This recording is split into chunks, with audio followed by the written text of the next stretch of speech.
It's also happy news, one less hour of the Obama administration.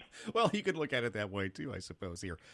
You spoke on the Senate floor about the Supreme Court vacancy. You feel like that really any nominee should hold off until after the election, if I understand this correctly.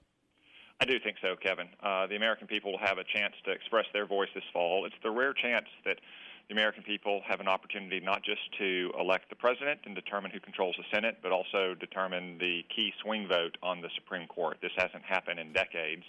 And while the president was reelected in 2012, a large majority was elected in 2014 to the Senate with a mandate to stop President Obama's executive overreach and his unconstitutional actions. And I think the last thing most Arkansans want is for us to rubber stamp an Obama nomination when we're just a few months from an election that will determine who will control not just the White House and the Senate, but also the Supreme Court. And just playing a little devil's advocate here, is it wise to put all of your eggs in one basket on that one? And by that, the presidential campaign has been colorful, to say the least. Donald Trump has the lead. Some in the Republican Party not happy about that. There's been talk of maybe a split. There's been talk of a brokered convention. We really don't know how it's all going to play out, but it could mean that another Democrat ends up in the White House and the potential of a much more liberal nominee then than you would get now. Well, that's certainly the case, Kevin, but that just gives even more motivation for Arkansans to go work hard to reelect John Bozeman to the Senate and help elect whoever the Republican is into the White House. Because here's what we can say. Republicans have made mistakes in the past when it comes to the Supreme Court and nominated judges who have turned out to be quite liberal. Democrats have never made any mistakes. Their judges vote down the line the liberal agenda. So whatever percentage chance there is that a Republican president will appoint a conservative to the Supreme Court, it's much higher than the 0% chance we know we would get from Hillary Clinton, Barack Obama, or Bernie Sanders. It's U.S. Senator Tom Cotton, the president, looking at budget cuts in the C-130 program, and that would directly affect us. Yeah, so we had a hearing on the subcommittee I chair this week about some C-130 modernization programs. Unfortunately, the Air Force has shifted course. There's a few aircraft at Little Rock Air Force Base that are currently in a non-flying status. We want to make sure that the taxpayer investment in those aircraft and any other aircraft going forward is fully realized, so our airmen all around the world and all of our troops who depend on the critical C-130 aircraft aren't seeing their missions hampered. And that's such a critical base to Arkansas and to the Air Force as a whole. You know, when I travel around the world conducting oversight for the Armed Services Committee or the Intelligence Committee, we frequently meet C-130 crews because we're often flying on military aircraft in war zones and between military bases. And I always encounter people who have been at the Little Rock Air Force Base because it's the schoolhouse for C-130s. And they uniformly have a great positive experience to report. In fact, I just met one in Japan a couple months ago who's not from Arkansas, but he's about to retire and he's going to move there because he loves the area so much. So that's a real jewel, not just for Central Arkansas, but also for our Air Force as a whole. And we want to make sure that we're investing wisely in the C-130 fleet. Senator Tom Cotton, you're not happy with Apple and the iPhone encryption situation there with the FBI. In fact, you had an exchange with the CEO of Apple, Tim Cook, over this.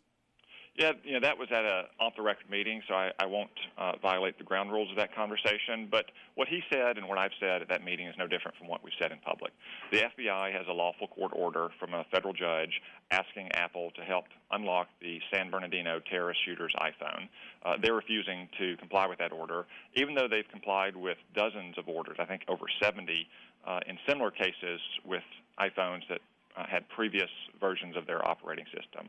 I think just like we expect telephone companies to put a wiretap on a phone subject to a court order of, say, a drug trafficker, just like we expect banks to turn over bank records if there's a lawful court order of, say, money laundering, we should expect data and tech companies to be able to turn over evidence of crimes or terrorist attacks as well.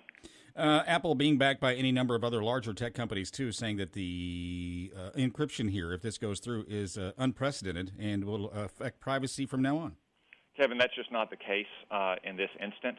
This is about a single iPhone. The FBI is accepting or asking for assistance on this single iPhone. It's not asking for any kind of change to Apple's operating system going forward. It's not asking Apple to update the operating systems of hundreds of millions of iPhones around the world. It's simply asking to help access this one iPhone. Mr. Cook has been somewhat misleading in that regard. This is not about all of Apple's iPhones. This is not about their operating system. This is about one particular phone the FBI needs assistance to unlock. And in our society, we made a decision decades ago that we were not going to allow telephone companies to build telephone systems that weren't susceptible to a wiretap pursuant to a lawful court order. I think we need to think long and hard about whether we want to give special treatment to data and tech companies that we don't give to, say, telephone companies or banks or so forth. There's a long tradition in American law that the courts are entitled to every man and every company's evidence. And when a judge, on probable cause, orders someone to do something, there should be a strong presumption that any company, any man or woman should do that. Well, it's sad that we have to come to a decision on that one way or the other, but unfortunately, I guess we do here. That's the world we live in.